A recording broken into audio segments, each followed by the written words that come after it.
obviously it was an important game to win. Fine. I'm not sure why they did that, and I was like, okay, well, anything wide of off, I'm just going to play down there, and she bowled in the perfect spot. Where does this century sit, Meg? You've got 14 to your name.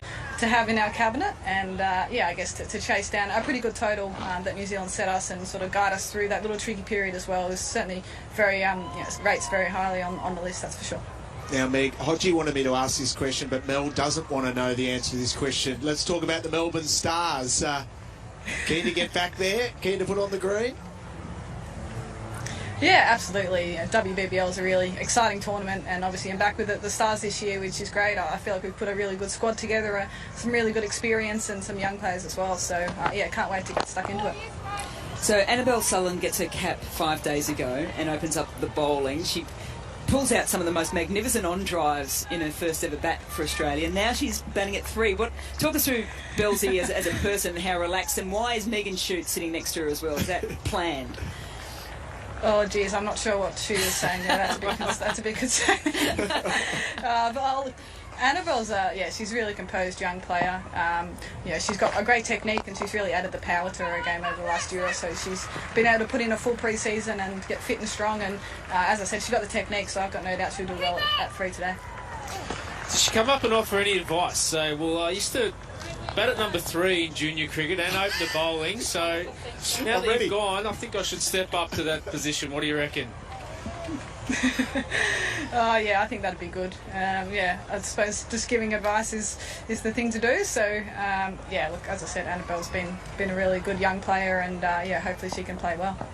Hey, Meg, we loved your interview with a chat with Elise Perry, bit of team bonding. It was great, and you alerted us to a wonderful moment in Australian sport when Ash Gardner ploughed into a hill. It's now going viral on social media. It's an opportunity for us to play it again as she just dives into that hill. I hope Ash isn't watching. I hope Ash is not watching, because you started this. She's not happy that it's back out in the media. She gave me a few dirty looks the other day, so hopefully she's sitting outside, not inside at the moment. But I mean, it's pretty funny. Like, if it was anyone else, she'd be laughing. So I'm going with it. Yeah. Meg, there's no doubt it's funny. We're going to play it all day.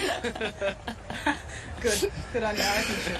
It was fascinating chat. Meg, enjoy. In fact, there's a little tweet from Ash Gardner on an Insta. I'm astounded this is still getting replays. We're not, Ash. We absolutely love it. Hey, Meg, thanks so much for your time, and enjoy watching today.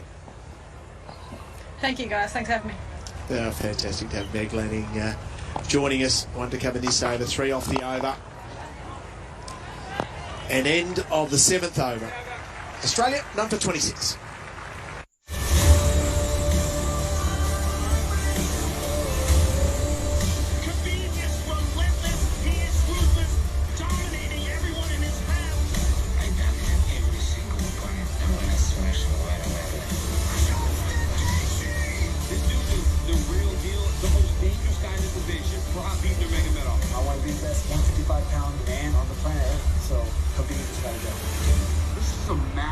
Fight the world will be watching.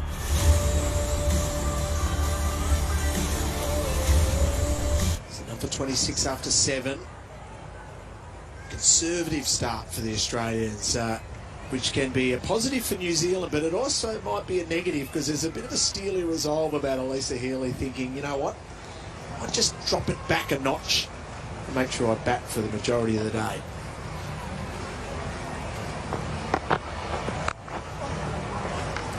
Haynes hits the middle of the bat.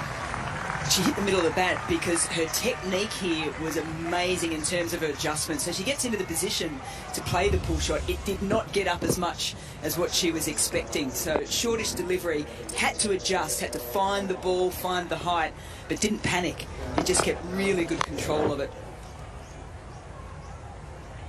So this is what this pitch will probably do. Third game on it, there might be a little bit of invariable bounce. It's interesting also, just watching her a smidgen scratchy first up this morning. After you come up off a terrific knock, does it go one of either two ways? You're either just seeing it like a watermelon straight away, or a little scratchy to start. Cricket's such a humbling game, and you know, even in your one innings that you can come in and out of a little bit of a form. So there's definitely going to be that, you know, from day to day as well. And that's why you've always got to say, regardless of you coming off hundreds or not, you've got to start again.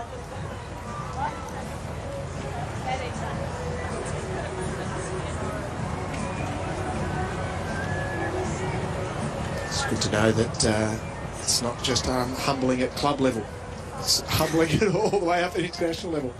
I was constantly humbled. Where'd you bat?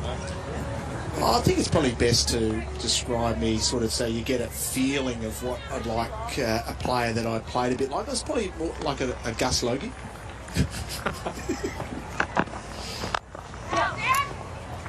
Just a beautiful player and exceptionally fast between the wickets. Without a smidge of talent.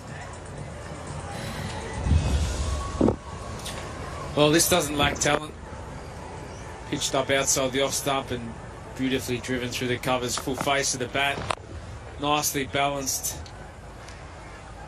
Had a sneaky conversation with Ray Chain on WhatsApp between the two games, just general chit-chat. But we chatted about her slight adjustment from game 1 to 2. And she said it was nice of us to notice, but it was about that footwork. Yeah. Just making sure she just covered the line a little bit more. Yeah, it was brilliantly picked up, Mel. Just the slight variation for those that didn't see it when you picked it up. You were just talking about the different position from T20 to ODI. Yeah, so she was finding that her right foot was coming pretty much straight down the line of the stumps. So pretty much. You can see.